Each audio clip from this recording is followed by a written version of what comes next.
Ayaqhubeka amalungiselelo wenkqubo ze-Suns Netball Quad Series ezihlelelwe ukuqhubeka e-Australia nase-New Zealand ukusuka ngomhla we-26 ku-August. Eli qela lelizwe liza kungena kule midlalo ngethemba lokuqhuba kakuhle ukohlula awona maqela abekelwe phezulu i-Australia, New Zealand kunye ne-England. The national netball team is set to brace the courts of Australia and New Zealand from the 26th of August in the second quad series of 2017.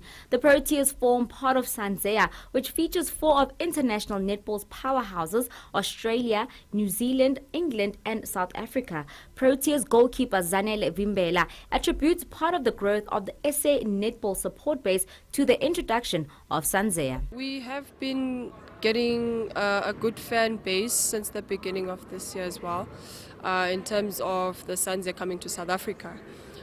So it is much something that we need in support, especially from affiliations and SASCOC and all of that. But in terms of NSA on its own, I think we need to just say that we are doing it for our country, and we're doing it for the other girls that are wanting to play for their country as well. So it's not just about just playing for South Africa. This is more than that. This is empowering women in sport. The Quad Series will serve to be preparation for the Gold Coast 2018 Commonwealth Games, which are also set to take place in Australia. Vimbela asserted that they need to be prepared to take on the #1 ranked team and Quad Series defending champions Australia, especially because they have home ground advantage. We are prepared for that. We'll always be going away, and this is also in preparation for Commonwealth Games.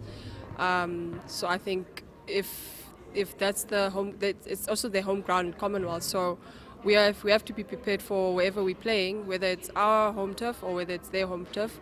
Our game plan still remains the same. So the intensity must be even more, if I must say so. Mbali, Nkosi, Soweto TV News, Mayorsdal, Johannesburg.